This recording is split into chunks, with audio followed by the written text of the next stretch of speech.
9 मई 1540 के दिन, यानी आज ही के दिन, लगभग 480 साल पहले महाराणा प्रताप का जन्म हुआ था कुंभलगढ़ में। और महाराणा प्रताप की जब हम बात करते हैं तो सबसे महत्वपूर्ण घटना उनके जीवन की, जो हर बच्चे को यहाँ पे मालूम है, वो है हल्दी घाटी का युद्ध। हल्दी घाटी का युद्ध हुआ ही ऐसा था कि वो अपने इतिहास की पुस्तकों से कहीं जा नहीं सकता, भारतीयों की मानसिक प्रेरणा से कहीं जा नहीं सकता। लेकिन वास्तव में राणा को जो महाराणा बनाया है वो हल्दी घाटी का युद्ध नहीं, हल्दी घाटी के युद्ध के बाद का उनका 20 साल का वो संघर्ष है, जो उनके शौर्य, उनके धैर्य, उनके डिटर्मिनेशन को, उनके करेज को, उनके बलिदान को हमारे सामने प्रस्तुत करता है। और आज भारतीय युवाओं के सामने जो एक हीन भावना की, और पर्टिकुलरली हिंदू युवाओं के सामने जो एक हीन भावना की स्थिति पैदा हो रही है, उसको दूर करने के लिए राणा के इस इतिहास को जानना बहुत ज़रूरी है। मित्रों, हम जानते हैं कि जब अकबर गद्दी पर बैठा तो उसके पश्चात उसने लगभग उत्तर भारत के पूरे क्षेत्र को अपने अधिकार में ले लिया था। लेकिन राजपूताना में सिसोदिया वंश एक ऐसा वंश था जो उस वक्त राणा प्रताप के अधीन था, जिसको वो जीत नहीं पा रहा था। और ये उसके लिए बहुत ज़रूरी था, क्योंकि गुजरात का जो भी व्यापार था वो उसी क्षेत्र से होकर के करना पड़ता था। और एक दूसरा, यानी स्ट्रेटेजिक पॉइंट ऑफ व्यू से भी ये इसलिए महत्वपूर्ण था क्योंकि सारी राजपूत सेना उसके सामने घुटने टेक चुकी थी, सिवाय सिसोदिया वंश के। और जब तक वो उनके अधीन नहीं आता था, तब तक पूरे राजपूताना की, पूरे हिंद की जो एक सुजरेनिटी है, सॉवरेनिटी है, वो उसके पास नहीं आ सकती थी। इसके लिए 1576 में हल्दी घाटी का बहुत ही प्रसिद्ध युद्ध हुआ, जिसमें महाराणा प्रताप के पास मात्र 5000 की फोर्सेस और सामने जो मुगल फोर्सेस थी वो लगभग 30,000 की थी। लेकिन उसके पश्चात भी ये युद्ध इतना भयानक हुआ था कि 5 से 6 घंटे चलने वाले इस युद्ध में कई मुगल सैनिक मारे गए। राणा प्रताप को पीछे हटना पड़ा। चेतक का शौर्य हम इसमें देखते हैं, जिसमें वो उनको सुरक्षित स्थान पर लेके जाता है, अपने प्राणों की आहुति दे देता है। लेकिन इसके पश्चात भी मुगल फोर्सेस को डिसीजिव विक्ट्री जो कहलाती है वो नहीं मिल पाई थी। महाराणा प्रताप कुंभलगढ़ और उदयपुर के क्षेत्र में चले गए थे, और ये इतनी भयानक लड़ाई थी कि मान सिंह और बाकी मुगल फोर्सेस राणा प्रताप के पीछे उनको पकड़ने के लिए जा भी नहीं सकी, क्योंकि उनको मालूम था कि ये कहीं छुपे होंगे और फिर से अटैक करेंगे, हम बुरी तरीके से हमको हर्ट होगा। इसलिए मान सिंह वापस चले जाते हैं। जब वापस जाते हैं तो अकबर इतना नाराज होता है कि वो उनको अपने राज दरबार में घुसने नहीं देता है।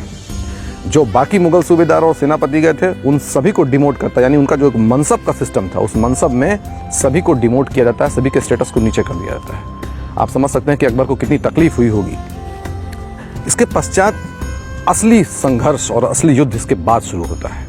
महाराणा प्रताप जंगलों में और कुंभलगढ़ के आसपास के एरिया में रहते हैं। अकबर यहीं पर चुप नहीं होता है। 1576 की इस घटना के बाद 1577 में एक फिर से फोर्स भेजी जाती है। ये फोर्स शाहबाज हुसैन, सैयद कासिम, सैयद हाशिम और मान सिंह तो थे ही, लगभग 30,000 की फोर्स फिर से राणा प्रताप के लिए जाती है। ये फोर्स भी हारती है और डिसीजिव विक्ट्री किसी को नहीं मिलती है। अकबर वापस बहुत नाराज होता है। 1578 में अगेन द फोर्स और रीइंफोर्समेंट वाज गिवन। कितना महत्वपूर्ण था सिसोदियाओं को हराना अकबर के लिए, आप इसे समझ सकते हैं। ये फोर्स भी शहबाज खान के अधीन जाती है, और इसमें एक बहलोल खान का भी एक नाम आता है सेनापति का, जो बहुत लंबी हाइट का और बहुत ही क्रूर व्यक्ति था। ये भी वहाँ जाता है। राणा प्रताप इसमें भी नहीं हारते हैं, और दोनों में से किसी को भी निर्णायक विजय प्राप्त नहीं होती है। इसके बाद 1579 में फिर से ये सेनाएं जाती हैं, शहबाज खान, बहलोल खान और मान सिंह के नेतृत्व में। लेकिन ये फोर्सेस भी राणा प्रताप को हरा नहीं पाती। राणा प्रताप गुरिल्ला पद्धति से लड़ाई करते हैं और अंततोगत्वा मुगल सेना पीछे हटती है। 1580 में फिर से अटैक होता है। यानी देखिए अकबर के लिए कितना महत्वपूर्ण था। हर साल एक नई फोर्स के साथ वो राणा प्रताप को अधीन करने के लिए फोर्स भेज रहा था। 1580 में जो फोर्स जाती है, उस फोर्स का जो नेतृत्व कर रहे थे वो मशहूर उर्दू सेनापति और उर्दू कवि अब्दुल रहीम खान खाना जी थे। इस फोर्स को भी कोई भी किसी भी तरीके की सफलता नहीं मिलती है। ये फोर्स भी वापस जाती है। लेकिन इन लोगों ने इस पूरे प्रकरण में ये काम किया कि 36 डिफरेंट लोकेशन पर मुगल चेकपोस्ट बनाई और सब जगह लगभग 1000, 2,000 की फोर्सेस रखी। यकीन मानिए कि जो राणा प्रताप को हराने के लिए फोर्सेस भेजी जाती थी, वो फोर्सेस 2, 5, 10 हज़ार की नहीं, 30, 40 हज़ार की मुगल माइटी फोर्सेस होती थी। आप कल्पना कर सकते हैं कि complete Mughal forces, Mughal army का लगभग 40 to 50% महाराणा प्रताप को हराने के लिए लगा था और लगातार लगा था।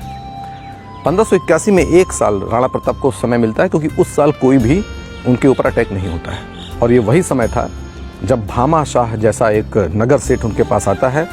और कहावत इस तरीके की, मैं हल्दी घाटी भी गया हूँ, देवार भी गया हूँ, अन्य क्षेत्रों में भी गया हूँ, चावंड भी गया हूँ। कहावत वहाँ की ऐसी है और वहाँ के लोकल लोगों का कहना ये है कि ये इतने पैसे दिए गए थे कि 12 साल तक 25,000 की फोर्स बिना किसी दूसरे डोनेशन के ऊपर रह सकती थी और कायदे से मेंटेन किया सकती थी। भामा शाह का नाम इसीलिए अमर है और राजस्थान की सरकार में और बाकी अन्य सरकारों में कई योजनाएं उनके नाम पे चलती हैं। 1581 के बाद 1582, 16 सितंबर 1582 का दिन आता है। उदयपुर से अजमेर के बीच में एक घाटी है जिसका नाम है देवार, और ये देवार ही राणा प्रताप चुनते हैं, अपनी एक फोर्स बनाते हैं और इस फोर्स में भील, कोल और राजपूत का एक सम्मिलित संगठन बनता है। ये विजयादशमी का दिन था। महाराणा को ये यकीन था कि आज के दिन हमको आर या पार की लड़ाई लड़नी है। लगभग 50,000 की फोर्स सामने, 10-1,000 की फोर्स जिसमें भील, तीर, कमठे लेकर के अपना युद्ध कर रहे थे।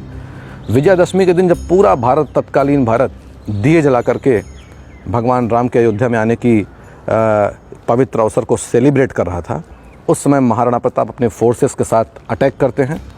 ये वही इम्पॉर्टेंट युद्ध है जिस युद्ध में बहलोल खान को राणा प्रताप ने तलवार के एक वार से 2 फाड़ कर दिए थे। और 1582 में विजयादशमी के अवसर पर 1971 के बांग्लादेश वार में जो 90,000 सैनिक भारत के सामने बांग्लादेश में सरेंडर करते हैं, उसके बाद नंबर 2 का इन known history of India biggest surrender होता है। 36,000 मुगल आर्मी के सिपाही महाराणा प्रताप के सामने सरेंडर करते हैं।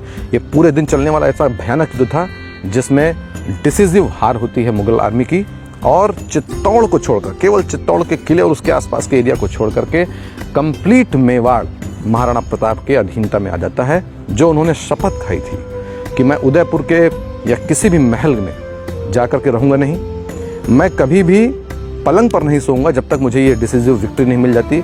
ये विक्ट्री लगभग इनकी ये जो उन्होंने प्रतिज्ञा ली थी, ये प्रतिज्ञा लगभग पूरी होती है और महाराणा बनने का जो उनका सफ़र है वहाँ ख़त्म होता है। ये इतनी डिसिसिव हार थी कि इसके पश्चात अकबर को 1584 में वापस आना पड़ा। 6 महीने तक उसने वहाँ कैंप किया, उसके बावजूद महाराणा प्रताप को नहीं हरा पाया और वापस आगरा चला गया। लेकिन ये जो बैटल ऑफ देवार है, ये देवार इंडियन हिस्ट्री में आपको कहीं नहीं मिलेगी, या इसका उल्लेख भी किया जाएगा तो केवल 1 लाइन या 2 लाइन में किया जाएगा। मैं खुद IAS की तैयारी करते समय हिस्ट्री को एज ऑप्शनल मैंने पढ़ाई की है, बहुत पढ़ाई की है, 6-7 साल पढ़ाई की है और बहुत किताबें पढ़ी हैं। लेकिन जो बैटल ऑफ दीवार है, ये बैटल ऑफ दिवेर हमको कहीं भी दिखाई नहीं पड़ती, या दिखाई भी पड़ती है तो 1-2 लाइन में। भारतीय युवाओं, विशेष रूप से हिंदू युवाओं में जो हीन भावना की भावना है और वो इन्फीरियरिटी कॉम्प्लेक्स से अपनी नज़रें नीचे करके चलते हैं, उनके लिए जानना बहुत ज़रूरी है। मैं पूरी एक सीरीज़ लेके आऊँगा जो untold, unsung important battles of India हैं, जिसमें भारतीय राजाओं ने बहुत ही दम के साथ, भारतीय रानियों ने बहुत ही साहस के साथ ये युद्ध लड़े हैं और जीते हैं। इनको आपको बताने के लिए इस बैटल ऑफ दिवेर का ना तो कोई उपन्यास बना है, ना कोई बॉलीवुड की मूवी बनी है, ना हिस्ट्री की बुक्स में उनको वो सूटेबल प्लेस मिला है जो इसको मिलना चाहिए था। चावंड अगर आज आप जाएंगे, हल्दी घाटी अगर आप जाएंगे, तो वो टूटी फूटी सड़कें और टूटे फूटे दीवार जिनमें पेड़ उगाए हैं, ये चीख चीख के कह रहे हैं कि हमारे भारतीय इतिहास में, हमारे गौरव में इनको स्थान देना चाहिए। एक और इम्पॉर्टेंट बात है कि मेवाड़ का जो राज चिन्ह है, अगर उस राज चिन्ह को आप देखें तो उसमें बीच में उगता हुआ सूरज है, एक तरफ भील और कोल हैं और एक तरफ क्षत्रिय समाज है। ये भी बताता है कि इंडियन हिस्ट्री में जाति के लिए कोई स्थान नहीं था। महाराणा की सेना में सारे जाति के लोग, चाहे वो तथाकथित लोअर क्लास हो, तथाकथित अपर कास्ट हो, सब साथ में मिलकर कंधे से कंधा मिलकर के युद्ध करते थे और तब उन्होंने वो जीत हासिल की। मैं सहारनपुर में डिस्ट्रिक्ट कलेक्टर रहा हूँ। 9 मई और 14 अप्रैल ये 2 दिन हमारे लिए पुलिस बंदोबस्त के लिए इतने क्रिटिकल डेज होते थे, क्योंकि वहाँ पर शेड्यूल्ड कास्ट और क्षत्रिय, इन दोनों के बीच में काफ़ी लड़ाई है, क्लैशेस हैं, कम्युनल कास्ट क्लैशेस हैं। इनको आज से 400 साल के पहले के इस इतिहास को देखना चाहिए, आपस में एक होकर रहना चाहिए, और जो इन बैटल्स को और जो महापुरुष हमारे हैं, जिनको ये गौरव हमको गौरव देते हैं, हमको हीन भावना से ऊपर उठाते हैं, इनके बारे में भारतीय युवाओं को पढ़ना चाहिए। बहुत बहुत धन्यवाद।